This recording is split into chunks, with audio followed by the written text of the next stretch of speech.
ದೇವರಿಗೆ ಮಹಿಮೆ. ನಮಗೆ ಕಷ್ಟಗಳು ಬರೋದು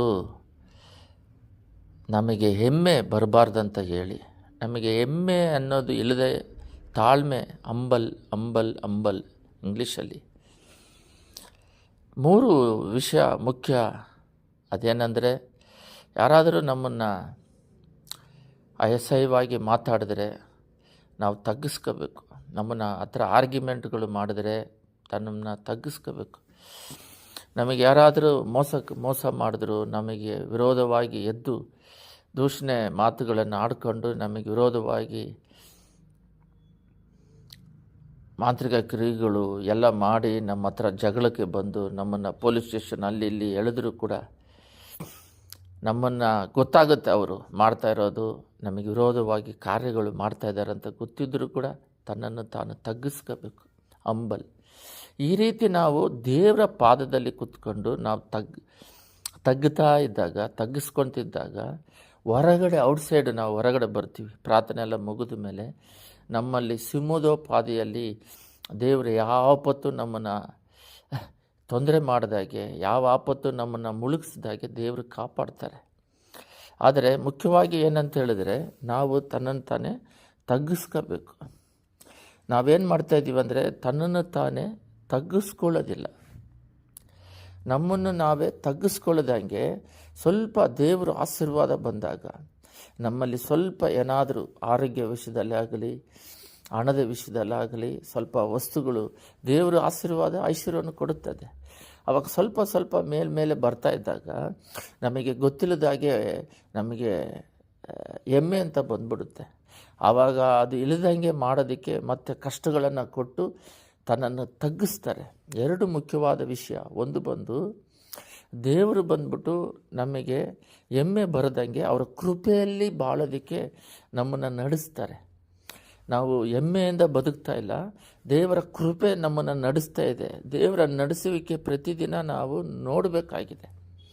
ಆದರೆ ನಾವು ಅದರಲ್ಲಿ ಮುಳುಗಿ ಹೋಗದಾಗೆ ನಮ್ಮ ಮಾನಸಿಕ ಕಾರ್ಯದಲ್ಲಿ ನಾವು ಸಾಧಿಸಿದ್ವಿ, ನಾವು ಬಲಪಟ್ವಿ ಅಂದರೆ ಅವರು ನಮಗೆ ಶೋಧನೆಗಳನ್ನು ಕೊಡ್ತಾರೆ. ಒಂದು ಉದಾಹರಣೆಗೆ ಹೇಳ್ಬೇಕಂದ್ರೆ, ದೇವರು ಈ ಲೋಕಕ್ಕೆ ಬಂದರು, ಸೈತಾನ್ ಸ್ಟೆಪ್ ಆಗಿ ಶೋಧನೆ ಕೊಡ್ತಾನೆ.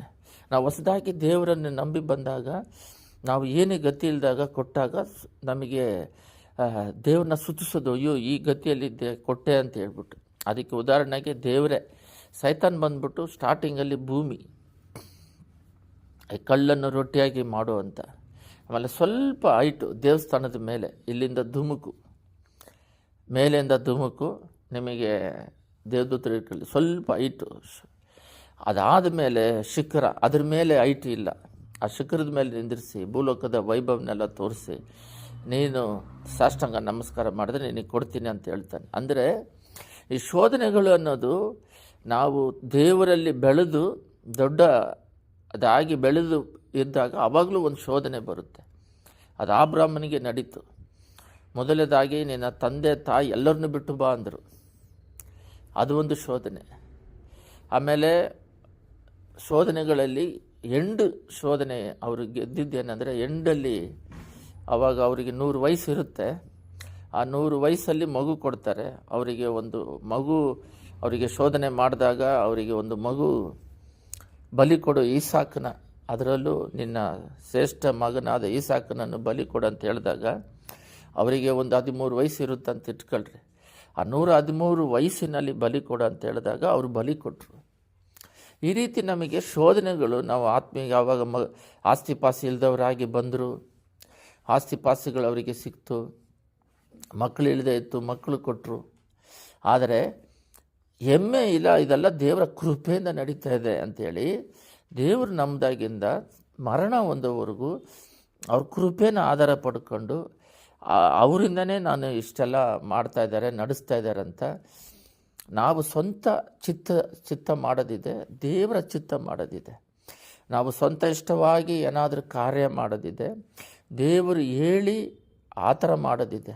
ಇದೆಲ್ಲ ಆತ್ಮಿಕದ ಬೆಳವಣಿಗೆ. ನಾವು ಸ್ವಂತದಲ್ಲಿ ಯಾವುದೇ ತೀರ್ಮಾನ ಮಾಡಿದಾಗೆ, ನಾವು ಸ್ವಂತದಲ್ಲಿ ಯಾವುದೇ ಕೆಲಸಗಳು ಮಾಡಿದಾಗೆ, ದೇವರೇ ನನ್ನ ಸ್ವಂತ ಕೆಲಸ ಇದು ಮಾಂಸದಲ್ಲಿದ್ದರೆ, ಇದು ನನ್ನ ಎಮೋಷನ್ ಟೆಂಪ್ಟೇಷನ್ನಿಂದ ಏನಾದರೂ ತೀರ್ಮಾನ ತೆಗಿತಾ ಇದ್ದೀನ, ಇಲ್ಲ ನೀವು ಹೇಳ್ದಂಗೆ ನಾನು ನಡೀತಿದ್ದೀನಿ ಅಂತ ಪ್ರಾರ್ಥನೆಯಲ್ಲಿ ವಾಕ್ಯದಲ್ಲಿ ಧ್ಯಾನಿಸ್ಕೊಂಡು ಪ್ರತಿಯೊಂದು ವಿಷಯದಲ್ಲಿ ದಾವೀದ ಪ್ರಾರ್ಥನೆ ಮಾಡಿ ದೇವರ ಚಿತ್ತ ಮಾಡ್ದಂಗೆ ನಾವು ಮಾಡ್ಕೊಂಡು ಹೋಗ್ತಾ ಇದ್ದಾಗ, ಈ ಹೆಮ್ಮೆ ಅನ್ನೋದು ನಮ್ಮಲ್ಲಿ ಇಲ್ಲದೆ ಇದ್ದಾಗ ಯಾವ ವಿಧವಾದ ಶೋಧನೆಗಳು ನಮ್ಮನ್ನು ಬರದಾಗೆ ದೇವರು ಕಾಪಾಡ್ತಾರೆ. ಆದರೆ ನಾವೇನು ಮಾಡ್ತಾಯಿದ್ದೀವಿ ಅಂದರೆ, ಈ ಹೆಮ್ಮೆ ಬಂದಿದ್ದ ತಕ್ಷಣ ಅದು ನಾನು ಅನ್ನುವ ಒಂದು ಗರ್ವ ಬಂದ್ಬಿಡುತ್ತೆ. ಇವಾಗ ಉದಾಹರಣೆಯಲ್ಲಿ ಭಕ್ತಿಯಲ್ಲಿ ಕೂಡ ಹೆಮ್ಮೆ ಇರುತ್ತೆ. ಸ್ವಲ್ಪ ಜನ ಚರ್ಚಿಗೆ ಬರ್ತಾ ಇರ್ತಾರೆ, ಬಿಳಿ ಡ್ರೆಸ್ಸು ಹಾಕ್ಕೊಂಡು ಬರ್ತಾರೆ. ಆದರೆ ಅವರು ಕಲರ್ ಡ್ರೆಸ್ ಹಾಕೋರನ್ನ ನೋಡಿಬಿಟ್ಟು ನೋಡಿ ಅವ್ರನ್ನ ಮನುಷ್ಯರನ್ನ ಹೋಲಿಸ್ಕೊಂಡು ಅವರು ಇಂತಿಂಥವ್ರು, ನಾನು ದಸಂಭಾಗ ಆಗ್ತೀನಿ, ಈ ಥರ ಮಾಡ್ತೀನಿ, ಅವ್ರು ಇನ್ನೂ ಅದು ಆತ್ಮಿಕದಲ್ಲಿ ಬೆಳೆದಿಲ್ಲ, ಇನ್ನೂ ಬಲ ನಿಂತಿದೆ. ಇದು ಆತ್ಮಿಕದಲ್ಲಿ ಬೆಳೆದಿರೋರನ್ನ ನೋಡಿ ಒಂದು ಹೆಮ್ಮೆ ಪಡುವಂಥದ್ದು. ಅವ್ರಿಗಿನ ನಾನು ಬೆಟರ್ ಅನ್ನೋದು, ಇದು ಒಂದು ಹೆಮ್ಮೆನೇ. ಅವ್ರಿಗಿನ ನಾನು ಚೆನ್ನಾಗಿ ಪಾತ್ರೆ ಮಾಡ್ತೀನಿ, ವಾಕ್ಯಗಳು ಗೊತ್ತಿದೆ ಅಂತ, ಇದು ಒಂದು ಹೆಮ್ಮೆನೇ. ಇದು ಬೀಳಿಸೋದಕ್ಕೆ ಕಾರಣವಾಗುತ್ತೆ. ಆತ್ಮಿಕದಲ್ಲಿ ಅಬ್ರಹಾಮ್ ದೇವ್ರು ನಂಬ್ಕೊಂಡು 75ರಲ್ಲಿ ಬಂದಿರಲ್ಲ, ಮತ್ತು ಅವರು ದೇವ್ರ ಹತ್ರ ಟ್ರಾವೆಲ್ ಮಾಡ್ತಿದ್ದಾರಲ್ಲ 25 ವರ್ಷ. ಅದು ಟ್ರಾವೆಲ್ ಮಗು ಕೊಟ್ಟು ಮತ್ತೆ ಅವನು ದೊಡ್ಡವನಾದ ಮೇಲೆ ಬಲಿ ಕೊಡ್ತಾರೆ. ಅಷ್ಟು ವರ್ಷ ಆದಮೇಲೆ ಕೂಡ ಕಡೆಯಲ್ಲಿ ಒಂದು ಶೋಧನೆ ಇದೆಯಲ್ಲ. ಅದರಿಂದ ಆತ್ಮಿಕದಲ್ಲಿ ಬೆಳೀತಾ ಇದ್ದಾಗಲೂ ನಮ್ಮ ಹೃದಯಾಂತರಾಳದಲ್ಲಿ ಈ ತಾಳ್ಮೆ ಅನ್ನೋದಿರಬೇಕು. ಬೈಬಲ್ ಹೇಳುತ್ತೆ, ಯುದ್ಧ ನನಗೆ ಬಿಟ್ಬಿಡ್ರಿ, ನೀವು ಸುಮ್ಮನೆ ಇರ್ರಿ ಅಂತ ಹೇಳ್ತಾರೆ. ನಮಗೆ ವಿರೋಧವಾಗಿ ಏನೇನೆಲ್ಲ ಸೈತಾನ ಕ್ರಿಯೆ ಮಾಡ್ತಾನೆ ಪ್ರಾರ್ಥನೆ ಮಾಡಿ ಬಿಟ್ಬಿಡ್ಬೇಕು.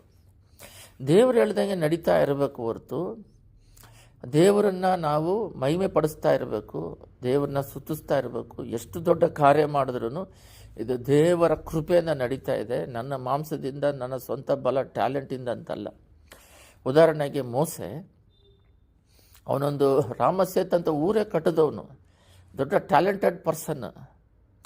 ಅಷ್ಟು ದೊಡ್ಡವರಿಗೆ ಬಂದು ದೇವರು 40 ವರ್ಷ ಆ ಟ್ಯಾಲೆಂಟ್ ಎಲ್ಲ ತೆಗೆದುಬಿಟ್ಟು ಮೀಡಿಯಾನ್ ದೇಶದಲ್ಲಿ ಅವ್ರನ್ನ ಮತ್ತೆ ದೇವರು ಕರೆದು ಅವರು ಆ ಟ್ಯಾಬ್ರಿಕಲ್ ಕಟ್ಟೋದಕ್ಕೆ ಹಿಂಗೇನೇ ಕಟ್ಟಬೇಕು ಅಂತ ಹೇಳ್ಕೊಡ್ತಾರೆ.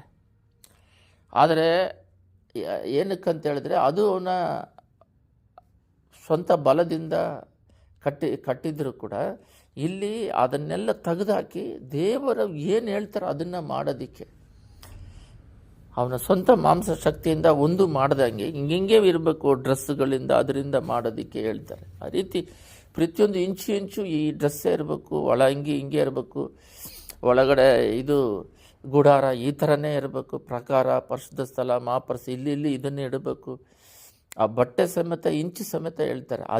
ಅದು ಆ ಥರ ನಾವು ಆತ್ಮೀಕದಲ್ಲಿ ಬೆಳೆದು ಅವ್ರ ಕಾರ್ಯ ಮಾಡಬೇಕು. ಅದಕ್ಕೆ ನಮ್ಮ ಎಫರ್ಟು ಹಾಕಬೇಕು.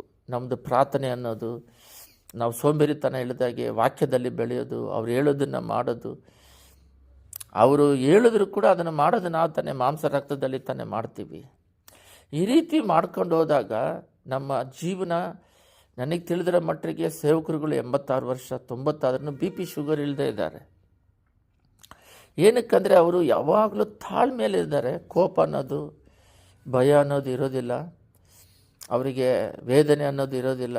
ಯಾವಾಗಲೂ ದೇವರಲ್ಲಿ ಇರೋದರಿಂದ ಸಂತೋಷದಲ್ಲಿರ್ತಾರೆ. ಭಯ ಅನ್ನೋದು ಇಲ್ಲದೆ ಇರೋದರಿಂದ ಯಾವಾಗ ನೋಡಿದ್ರು ಈ ಹೆಮ್ಮೆ ಅನ್ನೋದು ಅವರ ಹೃದಯದಲ್ಲಿ ಬರದಂಗೆ ಪ್ರಾರ್ಥನೆ ಮಾಡಿ ಅದನ್ನು ಜಾಗರೂಕತೆಯಿಂದ ನೋಡ್ತಾ ಇರ್ತಾರೆ.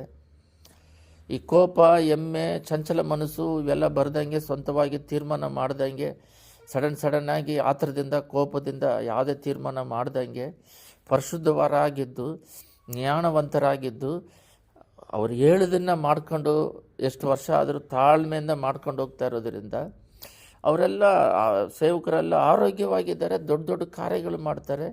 ಆದರೆ ತಾಳ್ಮೆಯಿಂದ ಇರ್ತಾರೆ. ದೇವರು ನಮ್ಮ ಮೂಲಕ ಮಾಡಿದ್ರು ಅಂತ ಹೇಳ್ತಾರೆ.